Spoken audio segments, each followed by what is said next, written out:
Welcome to all dear students.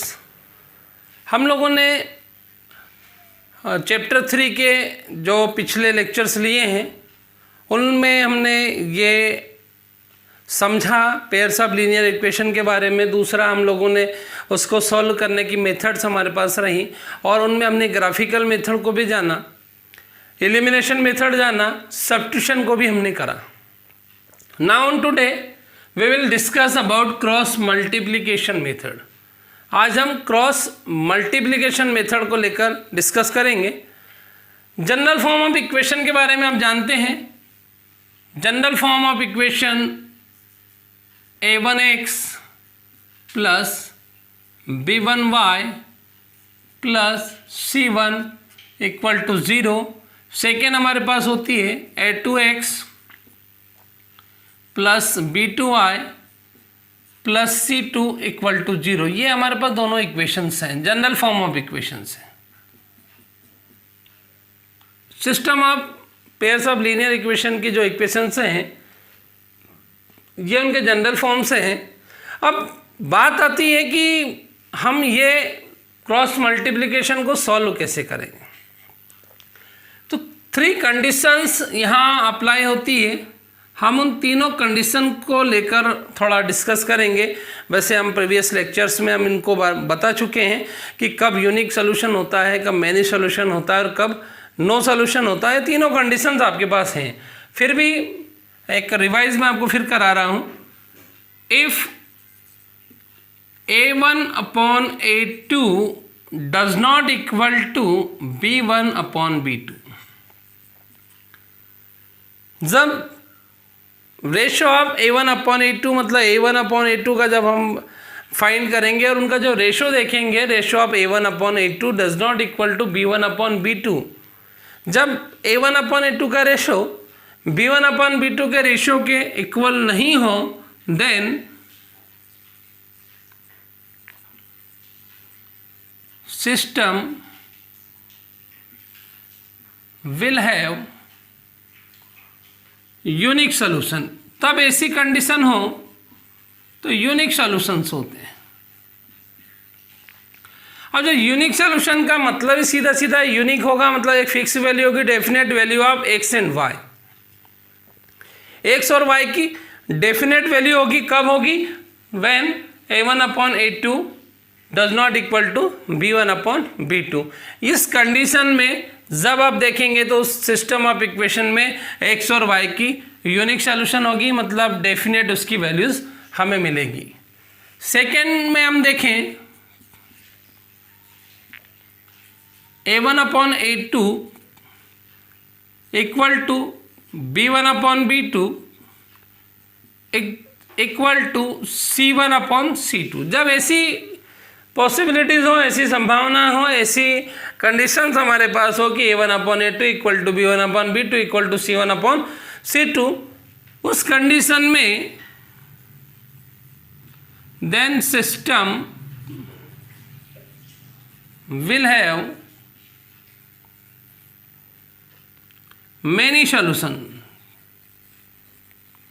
ऐसी condition रहेगा तो system will have many solutions रहेंगे, मतलब उसके कई सारे सॉल्यूशंस हो सकते हैं। System will have infinitely many solution when a1 upon a2 equal to b1 upon b2 equal to c1 upon c2। इस कंडीशन में मेनी सॉल्यूशंस होते हैं।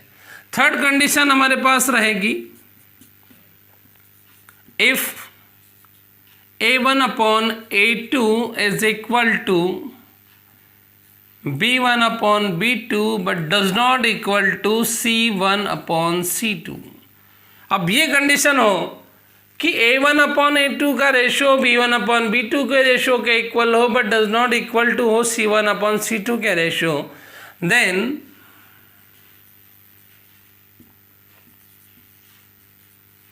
System will have no solution. ऐसी कंडीशन में नो सॉल्यूशंस का होता है, उसमें कोई सॉल्यूशन उसके नहीं होंगे।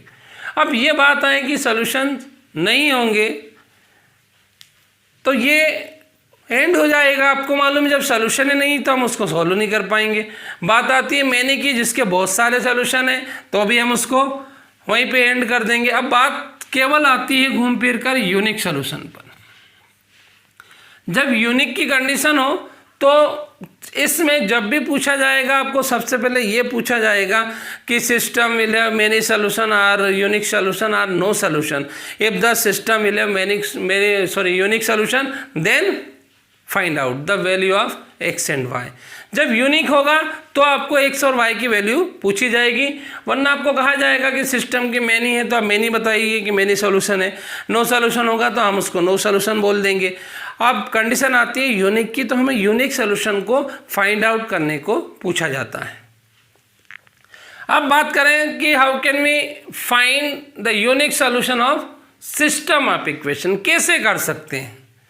अब इलिमिनेशन और सब्स्टिट्यूशन में आपने किया, लेकिन यहाँ थोड़ा सा डिफरेंट टाइप उसको सोल्व आपको करना पड़ेगा। कैसे करेंगे तो हम इसके लिए यूनिक सॉल्यूशन के लिए हम एक फार्मूला जनरेट करेंगे। एक फार्मूला होता है हमारे पास फॉर यूनिक सॉल्यूशन।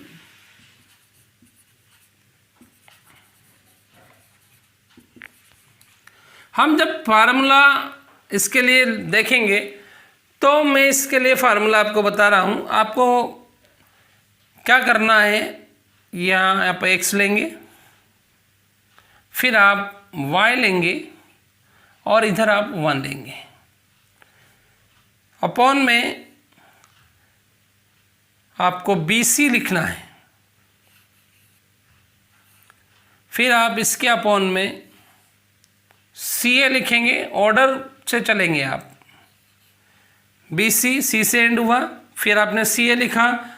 अब जब ऐसा होगा तो आप यहाँ समझ ही गए होंगे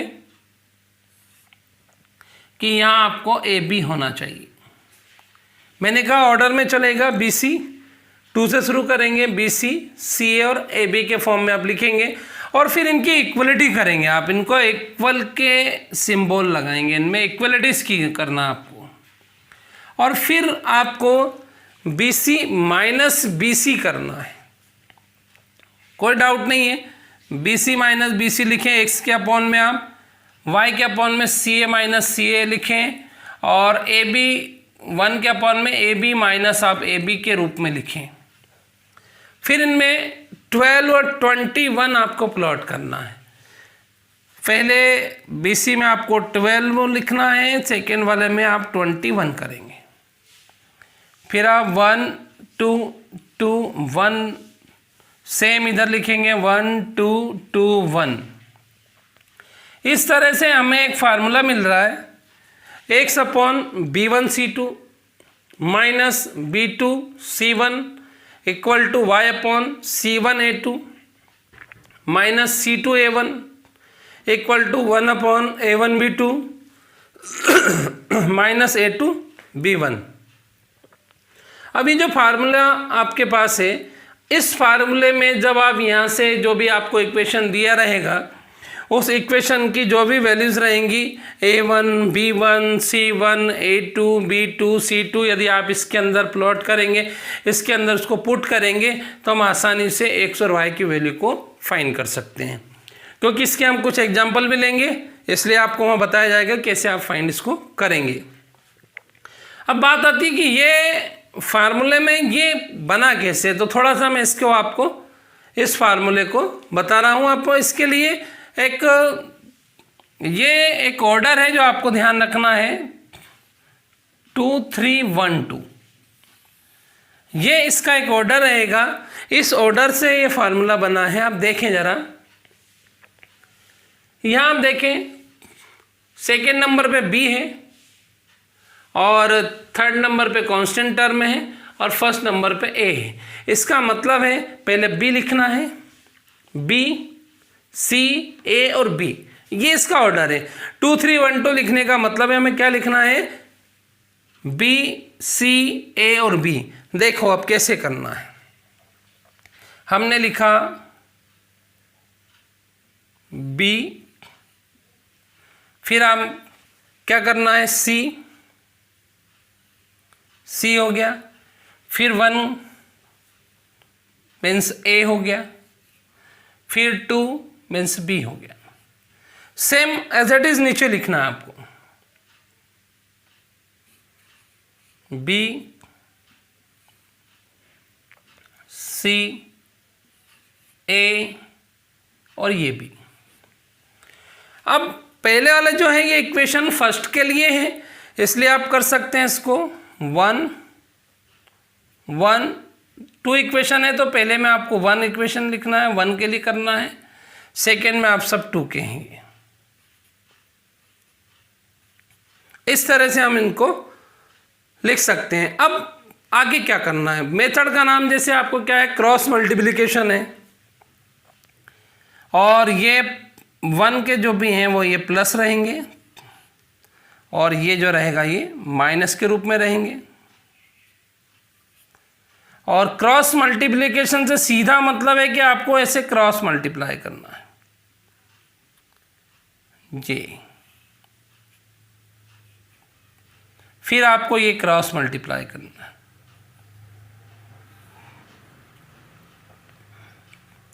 फिर इधर ऐसे ही, ये जो है name of the method is cross multiplication. आपको क्रॉस मल्टीप्लाई करना है। फिर मैंने आपसे कहा कि ऊपर वाले ये प्लस के रूप में रहेंगे, नीचे वाला ये माइनस रहेगा, फिर ये प्लस में होगा और ये माइनस में होगा।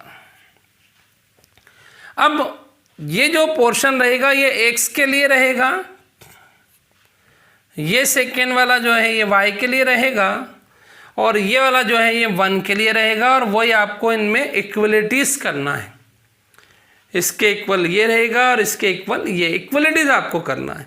अब कैसे करेंगे देखें आप, मैं आपको बता चुका हूँ, इसमें जो फॉर्मेट है वो 2 3 1 2 वाला है, ये आप ध्यान रखें। अब बात करते हैं, हम बात करें x की, तो x लिखा हमने, अपॉन में क्या करना है, b1 c2 प्लस के हैं इसलिए पहले लिख रहा हूं, b1 c2 माइनस, फिर आप इसको इधर करेंगे तो b2 c1 के फॉर्म में चला जाएगा। ये जैसा कहा इक्वलिटीज लगाना आपको। फिर क्या होगा, c1 a2 y के अपॉन में रहेगा c1 a2 माइनस, चूंकि ये माइनस में c2 a1 हो जाएगा, और ये 1 हुआ। फिर आप देखें a1 b2 a2 b1, ये रहा आपका a1 b2 minus a2 b1। इस तरह से आपका फार्मूला जनरेट हो जाता है। ये यूनिक सोल्यूशन के लिए फार्मूला है, ये आपका फार्मूला है, वो एज इट इज बन गया है। कैसे आया वो मैंने यहाँ बताया। दूसरा, अब इसमें थोड़ा सा कई बार हमारे साथ एक प्रॉब्लम्स हम फेस करते हैं। वो प्रॉब्लम क्या होती है, कई बार हम करते सही सॉल्व है लेकिन एंड में जाके हमारा आंसर गलत हो जाता है। हमें ये समझ नहीं आता कि वो आंसर आखिर गलत क्या हो रहा है, आखिर उसमें मिस्टेक क्या है।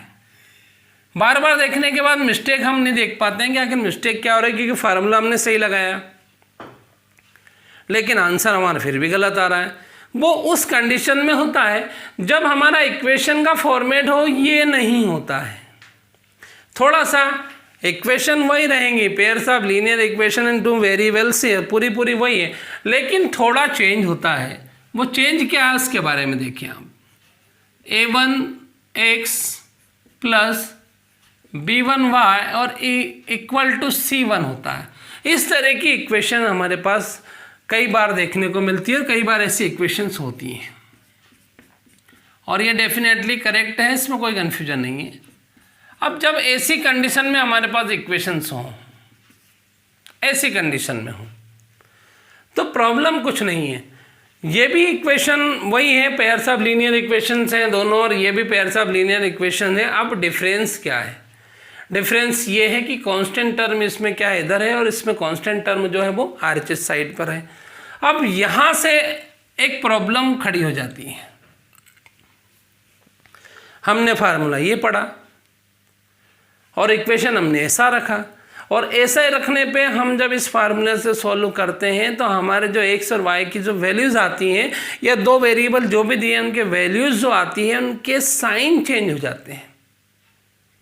अब वो इसलिए हो जाते हैं कि इक्वल टू 0 होने का सीधा मतलब है कि ये सी इधर होगा C1, तो डेफिनेटली उसके साइन चेंज होंगे। अब ऐसी कंडीशन में हो तो हाँ, यहाँ से हमें दो ऑप्शन हमारे पास है। डेफिनेटली यदि आप इसको C1 इधर ले आते हैं और इक्वल टू 0 करते हैं तो इन दोनों के साइन चेंज हो जाते हैं इसी कंडीशन में, जब इक्वेशन हो तो यहाँ आप तो या तो इसको जब इसी फॉर्मेट पे आप सोल्व करना है तो हमें इस फार्मूले में थोड़ा सा करेक्शन करना होगा, थोड़ा सा चेंज करना होगा। यदि आप इस तरह से करते हैं तो फार्मूला यही रहेगा, लेकिन लास्ट का जो कांस्टेंट टर्म है उसमें आपको -1 यूज करना पड़ेगा। ये -1 जब आप यूज करेंगे और इस तरह के फॉर्म को करेंगे तो हमारा आंसर सही होगा। दूसरा आपके पास एक ऑप्शन और है, आप इधर इसको लाके इक्वल टू 0 कर दें, इक्वल टू 0 करेंगे तो इक्वेशन इस फॉर्म में होगा, और इस फॉर्म में होगा तो आप इसको इस फार्मूले से कर सकते हैं। तो ये मिस्टेक आप लोग ना करें। अब हम इसके कुछ एग्जाम्पल लेंगे जिससे अब ये मेथड आपको और अच्छे से समझ आ जाए। इन exercise 3.5, the first question is, in the following pairs of linear equations, which is the following equations has unique solutions, no solutions, or many solutions? If in case of unique solution, find the solutions of equation by cross multiplication method. Question first हमारा जो है उसमें ये दिया गया है आपको पहले क्वेश्चन में कि जो इक्वेशन में कौन सा सोल्यूशन है वो मैनी सोल्यूशन को दिखाती है, या उसमें नो सोल्यूशंस रहेंगे, या हमारे पास यूनिक सोल्यूशन रहेंगे। हमें यूनिक सोल्यूशन की कंडीशन में उसको सॉल्व करना है, और वो भी क्रॉस मल्टीप्लिकेशन से सॉल्व करना है। अब बात आती है कि जब ऐसी स्थितियां हैं तो हम डेफिनेटली दो कंडीशंस जब हमारे पास आती है, एक हमारे पास होती है नो सोल्यूशन की और एक हमारे पास होती है मैनी सोल्यूशन की, तो हम उसको केवल आइडेंटिफाई करेंगे और जब दोनों की वैल्यूज देखेंगे कि if A1/A2 equal to B1/B2 equal to C1/C2, then we can write there system will have many solution, and question हमारा वहाँ एंड हो जाता है। यदि वो नो सोल्यूशन की कंडीशन है तो हम वहाँ लास्ट में लिखेंगे A1/A2 equal to B1/B2 does not equal to C1/C2, और फिर हम लिख देंगे therefore system will have no solution, question end हो जाता है। तो इस तरह के क्वेश्चन फर्स्ट के बाकी सारे क्वेश्चन आप कर लेंगे। मैं आपको क्रॉस मल्टीप्लिकेशन के सोल्यूशन के लिए क्वेश्चन ले रहा हूँ। हमने लिखा है solve the following system of equations by using the method of cross multiplication. यहाँ हम क्रॉस मल्टीप्लिकेशन मेथड से सॉल्यूशन को दिखाएंगे। हमने इक्वेशन लिया 2x + 3y = 17, second equation is 3x - 2y = 6। हम इसको सॉल्व कर रहे हैं। This is the first equation,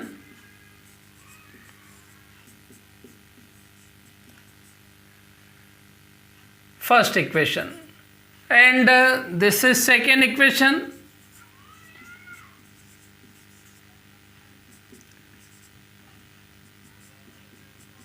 We can write both equation in the form of, इस टाइप से आप इसको लिख सकते हैं, -17 = 0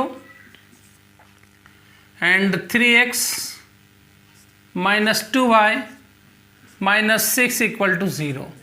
हमने इक्वेशन को इक्वल टू 0 के फॉर्म में कन्वर्ट कर दिया। ये इसलिए किया कि हमारे फार्मूले में हमें 1 का प्रयोग करें, -1 का प्रयोग ना करना पड़े। आप यदि ऐसे करते हैं तो आपको फार्मूले में -1 यूज करना पड़ेगा। जब आप कंपैरिजन करेंगे जनरल फॉर्म इक्वेशन से तो आप देखेंगे since A1 = 2 and B1 equal to 3 and C1 equal to minus 17. This is the value of A1, B1 and C1. And now in equation second, A2 is equal to 3, B2 minus 2 and C2 is equal to minus 6. ये सारी values हम लोगों ने निकाल ली. A1 हमें मिल गया, B1 हमें मिल गया, C1, A2, B2 and C2 हम लोगों ने निकाला. अब हम यहाँ देखते हैं, वैसे डेफिनेटली यहाँ दिया गया कि using by cross multiplication method means definitely system will have unique solution. ये इसमें बिल्कुल क्लियर है, बट फिर भी हम लोग क्वेश्चन दूसरे समझने के लिए हम इसको थोड़ा सा कर रहे हैं. वैसे यहाँ ऑलरेडी ये यूनिक का है, डेफिनेटली आपको फार्मूला इसके बाद फार्मूला अप्लाई करके इसको सॉल्व किया जा सकता है. बट हम देखेंगे ताकि हमारे जो रिमेनिंग जो क्वेश्चंस हैं जहाँ पे नो सॉल्यूशन या मैनी सॉल्यूशन की कंडीशन अप्लाई होती है, हम उन्हें क्या करना है वो अपने को देखना है. इसलिए मैं आपको इस क्वेश्चन में ये बता रहा हूँ. अब यहाँ देखें A1 upon A2, A1 upon A2 is equal to 2 upon 3 and B1 upon B2 is equal to 3 upon minus 2. This is minus 2. अब जब ऐसी कंडीशन से है कि आपको ये माइनस 2 है आपके पास B2 की वैल्यू और हमें यहाँ मिला कि A1 upon A2 equal to 2 upon 3 and B1 upon B2 equal to minus 3 upon 2, तो हम यहाँ लिखेंगे A1 upon A2 does not equal to B1 upon B2. Therefore, system will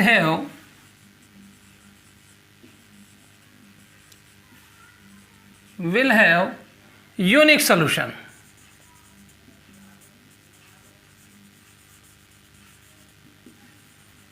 अब यदि सपोज करें कि ये वैल्यूज इक्वल आ जाती है और C1 अपॉन C2 भी इक्वल आता है, तो यहाँ हम लिखेंगे A1 upon A2 equal to B1 upon B2 equal to C1 upon C2. Therefore system will have many solution. ऐसे और क्वेश्चन यहाँ स्टॉप हो जाता है, ख़त्म हो जाता है, उसका एंड हो जाता है. बट यहाँ हमने कहा कि if the system will have unique solution then solve by elimination method.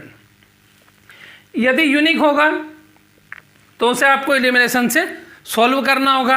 अब सॉल्व करने के लिए हमने यह पहले दिखा दिया कि यूनिक सॉल्यूशन है. अब हम इसे सॉल्व करेंगे, तो सॉल्व के लिए वही फार्मूला जो आपको बताया गया है, x अपॉन आपको कहा गया था BC minus BC equal to y, CA minus CA equal to 1 and AB minus AB and put करना था आपको यहाँ प्लॉट 1 2 2 1 या 12 21 आपको लिखने को कहा गया था. अब ये कैसे हुआ था ये आप जानते ही हैं, 1 2 2 1. अब ये जो वैल्यूज है इसके अकॉर्डिंग फार्मूला हमारा बना x upon B1 C2 minus B2 C1, y upon C1 A2 minus C2 A1 और equal to 1 upon A1 B2 minus A2 B1. अब इस पूरे में यदि हम वैल्यूज पुट करें, यहाँ से हम सीधा x की वैल्यू या y की वैल्यू में भी इस फार्मूले को कन्वर्ट कर सकते हैं. अब कैसे होगा वो देख लें आप. यदि आप x upon B1 C2 minus B2 C1 equal to ये रखते हैं तो डेफिनेटली क्रॉस मल्टीप्लाई होकर ऊपर चले जाएगा. तो x के रूप में फार्मूला में देखें तो ये मिल जाएगा हमें B1 C2 minus B2 C1 और अपॉन वही रहेगा A1 B2 minus A2 B1. और y के लिए देखें तो ये क्रॉस मल्टीप्लाई होकर जाएगा तो C1 A2 minus C2 A1 upon A1 B2 minus A2 B1. अब यहाँ से जो भी आपको इजी होता है उसका यूज कर सकते हैं. हम डायरेक्ट x निकालना हो तो ये यूज कर लें और दोनों को साथ में लेकर चलना हो तो हम इस फार्मूले का यूज कर सकते हैं. दोनों कंडीशंस आपके सामने हैं, इस फार्मूले से दोनों को लेना है और एंड में वही कंडीशन आएगी, ऐसा आपको करना होगा। तो हमें क्या करेंगे, सीधा x के लिए आप कर सकते हैं, पहले x को निकालना है। b1 आप देखें इधर, b1 इक्वल टू 3, ये हमने 3 पुट करा। c2 this is -6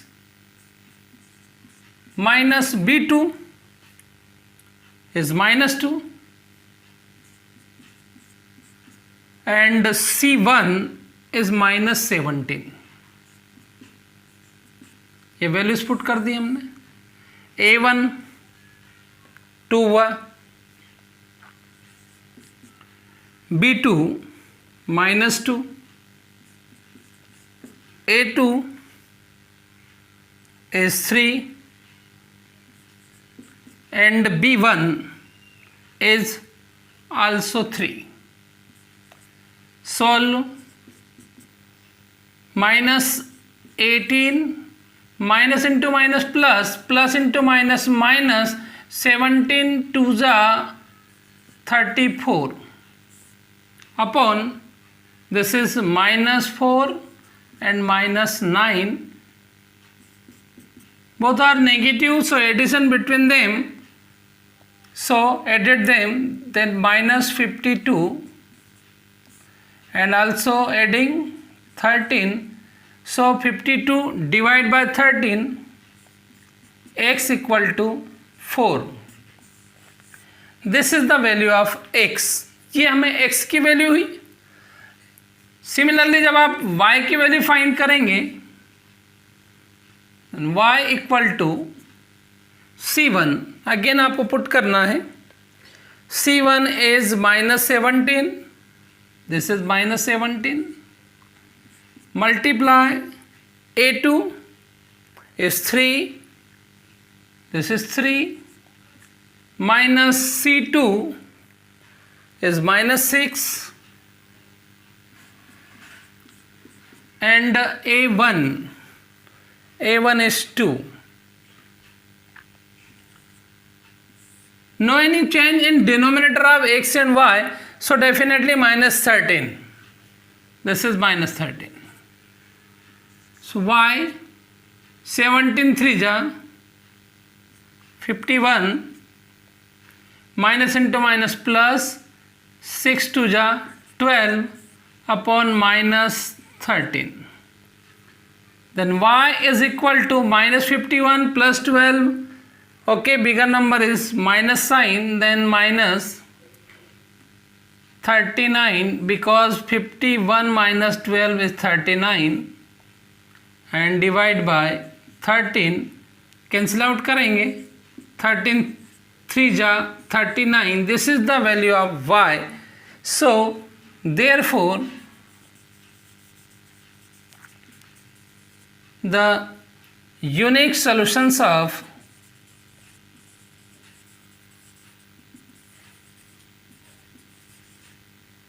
equations are x equal to 4 and y equal to 3. Question number first or second, for which value of a and b does the following pairs of linear equations have an infinitely many solutions, infinite number of solutions? This is the equation 2x plus 3y is equal to 7, and second is a minus bx plus a plus by equal to 3a plus b minus 2. For which value of a and b, यहाँ हमें यह देखना है कि a और b की किस value के लिए जो इक्वेशंस हमारे पास दी गई हैं ये इन्फिनाइट नंबर ऑफ सॉल्यूशन को शो करती है, या इनके मैनी सॉल्यूशन की कंडीशन को अप्लाई करने के लिए यहाँ पर a और b की क्या वैल्यू होना चाहिए, हमें वो a और b की वैल्यूज़ निकालना है। अब हम सॉल्यूशन करते हैं। First, making RHS in both equations the form of 0, हमें यहाँ RHS को 0 बनाना है। Making RHS of each equation is 0, 0 बनाना है आपको।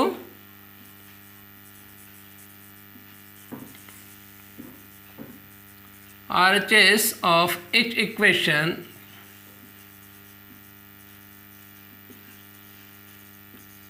as 0, 0 के फॉर्म में बनाना है।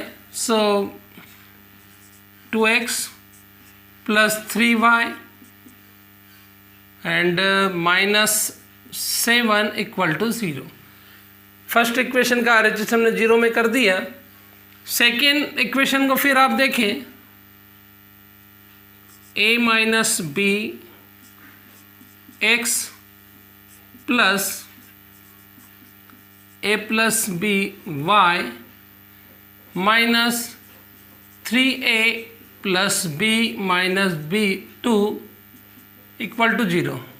This is 2, a minus b x plus a plus b y minus 3a plus b minus 2 equal to 0। हमने इन्हें 0 RHS के रूप में लिखा। अब कंपेयर आप करें value of a1, b1 and c1, यहाँ से आपको फाइंड आउट करना है। So a1 here, a1 is equal to 2, ये a1 की वैल्यूज हो गई आपकी। अब b1 की बात करें हम, then b1 equal to 3, c1 equal to -7। ये आपने a1, b1 और c1 फाइंड आउट कर दिए। Similarly a2 is a minus b, b2 is a plus b and C2 equal to minus 3a plus b minus 2। ये आपकी C2 की values हो गई। अब condition is already given in question, infinite number of solution के लिए हमें condition देना है। The system of equation having infinite number of solution for having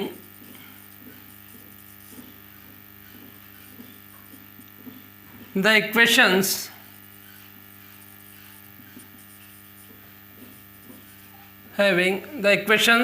infinite number of solution,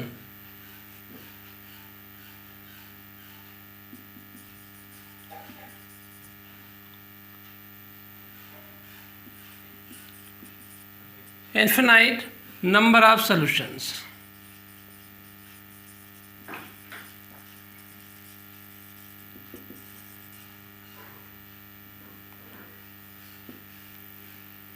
यह हमने लिखा for having the equations infinite number of solutions. यदि equation के इन्फिनाइट नंबर ऑफ सॉल्यूशंस हो, we can write here also if the equation has number of infinite solution, then conditions आपको पता है। तो ये हमने लिखा for having the equations infinite number of solution. कब कंडीशन होगा? जब a1 upon a2 is equal to b1 upon b2 is equal to c1 upon c2। ये आपके पास इन्फिनाइट नंबर ऑफ सॉल्यूशन की कंडीशंस है। फॉर हैविंग, जब equations infinite number of solutions हो उसके पास हो, तो ये उसकी कंडीशन होती है। अब हमें करना क्या है? करना कुछ नहीं है, वो सिंपल सी चीज़ है। आपको a1 upon a2, b1 upon b2 and c1 upon c2 के वैल्यूज़ यहाँ पर प्लॉट करना है, पुट करना है। अब यहाँ आप a1 अपॉन a2 की वैल्यू पुट करें तो आपके पास नज़र आ रहा है कि a1 इज 2, ये वैल्यू हमने रख दी है। a2 हमारे पास हुआ a minus b is equal to b1 is 3 and b2 is a plus b। and C1 minus 7 and C2 is minus 3A plus B minus 2. Minus to minus cancel. From first to term, look at here, first term is equal to second term and second term is equal to third term. So we can take any two term in same time, then convert into the form of equations. So from first and second member of this equation, इसके पहले और दूसरे member को हम ले रहे हैं from first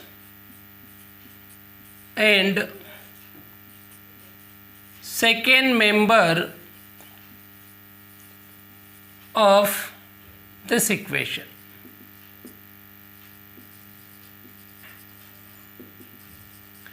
First and second is 2 upon A minus B and 3 upon A plus B. Sorry, cross multiply जब आप करेंगे 3 into A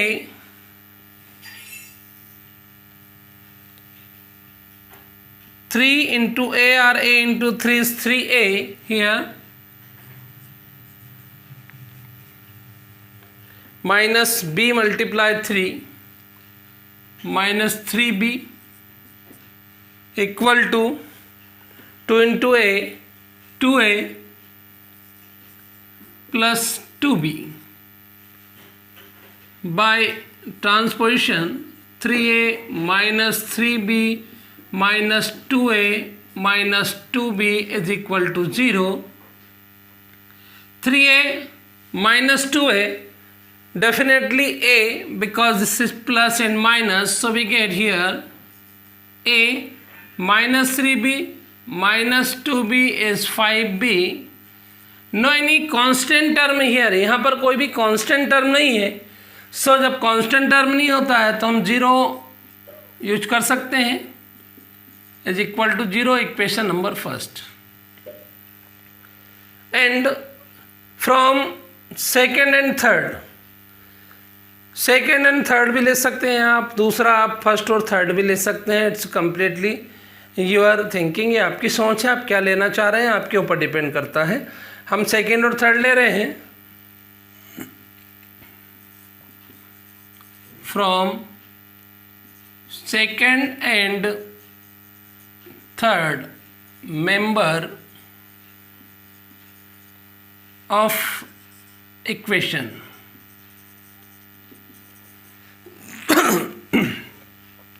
अब सेकेंड और थर्ड को आपने लिया, सेकेंड 3 अपॉन ए प्लस बी और ये 7 3a प्लस बी माइनस 2, ये दोनों आपके सेकेंड और थर्ड टर्म है, equal to 7 upon 3a plus b minus 2. ये आपने सेकेंड और थर्ड टर्म को ले लिया. अब हम जब इसे सॉल्व करेंगे वही क्रॉस मल्टीप्लाई आप करेंगे, then 7a plus 7b is equal to 3 3 जा 9a plus 3b and also multiply in minus 2 then minus 6. Cross multiply हो गया. अब आप इसे ट्रांसपोजिशन करेंगे, 7a plus 7b minus 9a minus 3b plus 6 equal to 0. 7a minus 9a यदि आप देखें तो this is plus and minus, so here is minus 2a. फिर आप देखें plus 4b plus 6 equal to 0. Divide by 2, all the terms of equation divide कर सकते हैं. इक्वेशन को स्मॉलेस्ट फॉर्म में लाने के लिए 2 से -2 से आप डिवाइड करें तो ये -2 से भी हो सकता है. So we shall divide by -2. So here is a minus 2b and minus 3 equal to 0. Dividing by -2. हमने -2 से इसको डिवाइड कर दिया and this is the equation number 2. Now we get two equations, a minus 5b plus 0 equal to 0 and a minus 2b minus 3 equal to 0. Now both the equations solved by cross multiplication method. Then we shall find the value of a and b easily. तो हम इन दोनों को solve करेंगे cross multiplication method से. This is the variable a and b and also n b. So coefficient of a from equation first is a1, coefficient of b is b1 and constant term is c1 from equation first. Similarly in equation number second, a2, b2 and c2. a1 equal to 1, b1 equal to -5 and c1 equal to 0. a2 equal to 1, b2 equal to -2 and c2 equal to -3. ये values हमने रखी. अब हम formula use करेंगे. पिछले जो question में हमने करा था वहाँ वेरिएबल्स हमारे पास एक्स और वाई के रूप में थे. या हमारे पास वेरिएबल ए और बी में है, तो फार्मूले में हम in place of x is a and y is b put करेंगे. देन फार्मूला इस फॉर्म में होगा a upon b1c2 minus b2c1 is equal to b upon c1a2 minus c2a1 equal to 1 a1 b2 minus a2 b1. ये हमारा formula हो गया. हाँ, ये x को हमने a में कन्वर्ट कर दिया और y को हमने b में कन्वर्ट करा.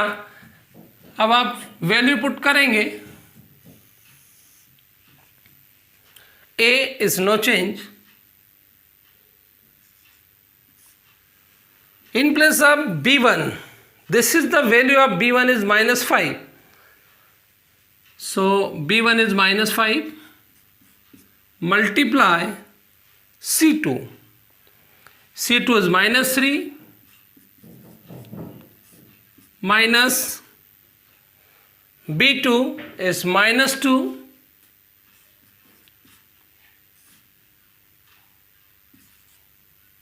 and c1 is 0. ये हमने a के लिए वैल्यू रख दी है. अब हम इसी को b के लिए रख रहे हैं.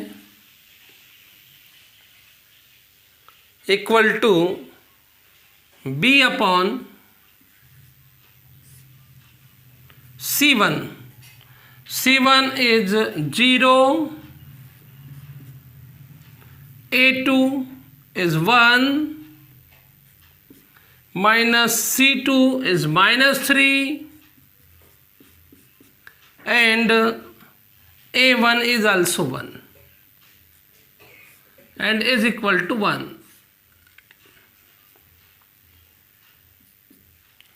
अब यहाँ वैल्यू आप रखेंगे. a1 is 1, b2 is -2. 1 minus -2 minus a2 is 1 and b1 is -5. 1 into -5. a1 1 हो गया, b2 -2 हो गया, a2 ये 1 हो गया आपका and b1 is -5. So a upon -15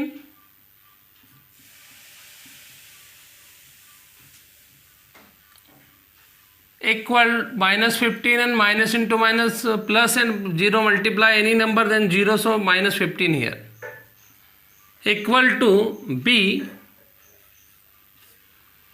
0 into 1 0 हो गया, माइनस इंटू माइनस प्लस हो गया, प्लस 3 इंटू 1 हम करेंगे तो ये आपका 3 हो जाएगा, is equal to 1, this is -2 minus into minus plus 5. So a upon -15 equal to b upon 3 equal to 1 upon 3. If a upon 15 is equal to 1 upon 3, यदि हम इसे इसके इक्वल रखें 1 upon 3 by cross multiply, then a equal to -15 upon 3, then we get a equal to -5. This is the value of a, and b upon 3 is equal to 1 upon 3, so b equal to 3 upon 3, then b equal to 1.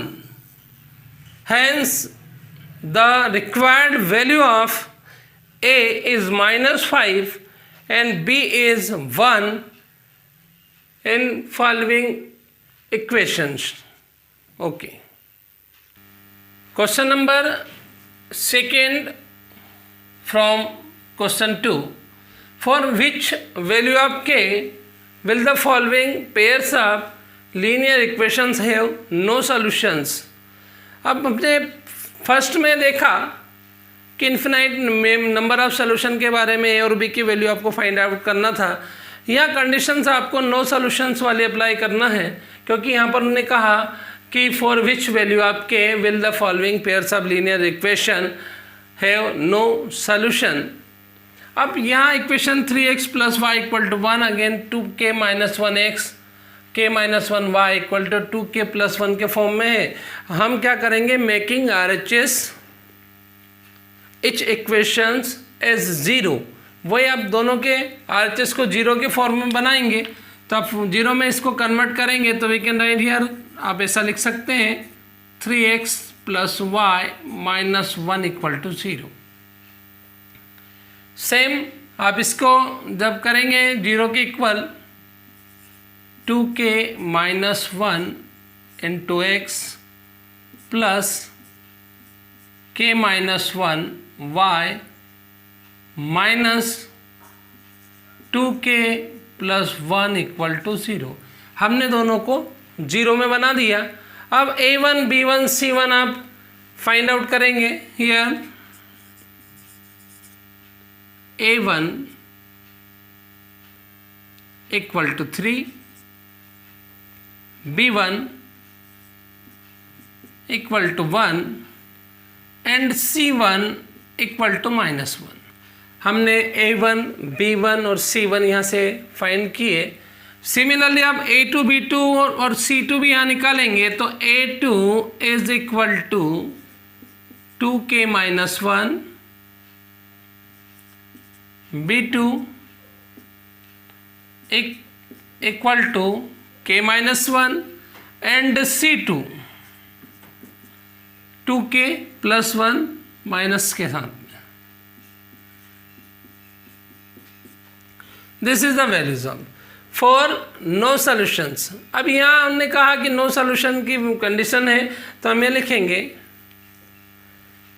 The system will have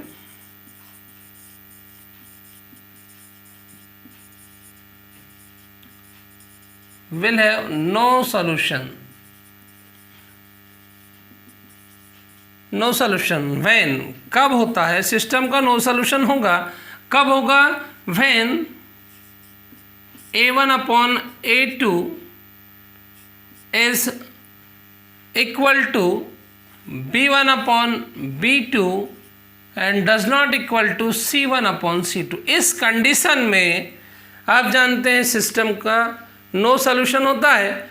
अब ये हमने no solution की condition apply की यहाँ पर। अब यहाँ हमें वैल्यू पुट करना है। सिमिलरली फर्स्ट क्वेश्चन के अकॉर्डिंग जैसे आपने फर्स्ट क्वेश्चन करा वैसे ही आपको यहाँ पर करना है, कोई ज़्यादा चेंज नहीं है। अब अपन A1/A2 को देखते हैं तो A1 इक्वल टू 3 हुआ, A2 की वैल्यू 2 के -1 है, हम पुट कर देते हैं 3/2 के -1 हमने ये रखा, इक्वल टू B1 इज 1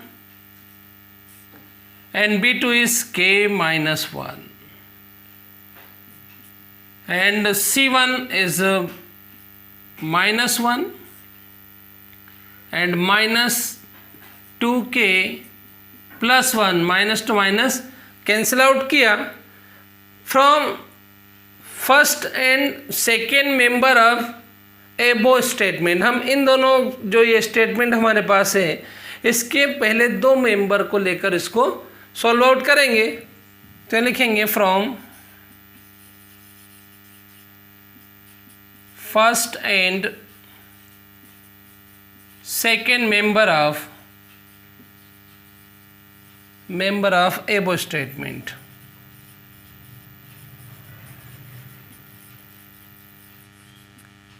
जो आपका ये स्टेटमेंट हुआ, इस स्टेटमेंट के हम फर्स्ट एंड सेकेंड मेंबर को ले रहे हैं। सो 3 फर्स्ट मेंबर हमारे पास है 3/2k -1 एंड जो सेकेंड मेंबर है वो आपका 1/k -1 है, हम उसे रखेंगे k -1। वही क्रॉस मल्टीप्लाई करना है, क्रॉस मल्टीप्लिकेशन आप करेंगे 3 × k is 3k, 3 × -1 is -3 and 2k -1 multiply 1 then no change by transposition. फिर इसको आप इक्वेशन ट्रांसपोजिशन करें when variables in same side and constant is in same side and find the value of k easily from this stage। इस condition पे आके आप variable को LHS में ले लें और कांस्टेंट को RHS में ले लें। इसका मतलब ये है कि सेम साइड आपको वेरिएबल रखना और एक साइड आपको कांस्टेंट रखना है। 2k takes in LHS then -2k, ये माइनस में हुआ and -1 and 3 takes in RHS then plus sign here +3, 3k -2k is only k and this is 2, k equal to 2 from 2 members of this statement। now we can take again 2 statement जो again 2 member of given statement, इसके ये दोनों अपने को लेना है। हम वही लिखेंगे from second and third member,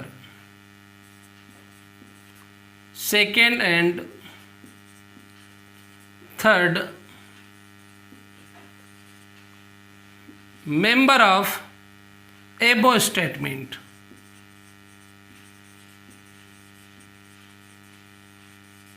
अब अपने सेकेंड और थर्ड को लेना है। सो 1/k -1 is equal to 1/2k +1, 2k +1 by cross multiply 2k +1 equal to k -1।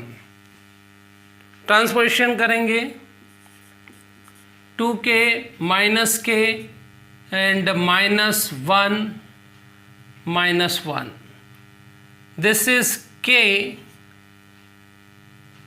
equal to -2, sorry this is does not equal to।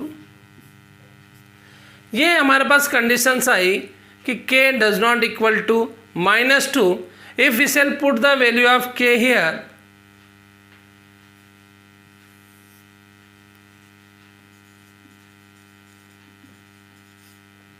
putting k equal to 2,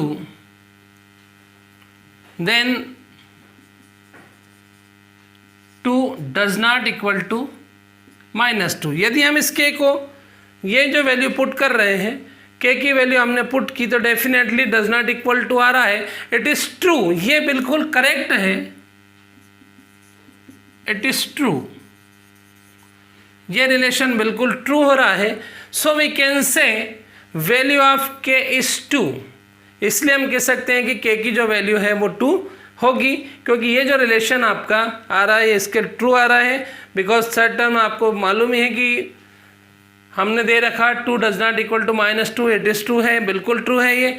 इसलिए हम कह सकते हैं hence the required value of k is 2।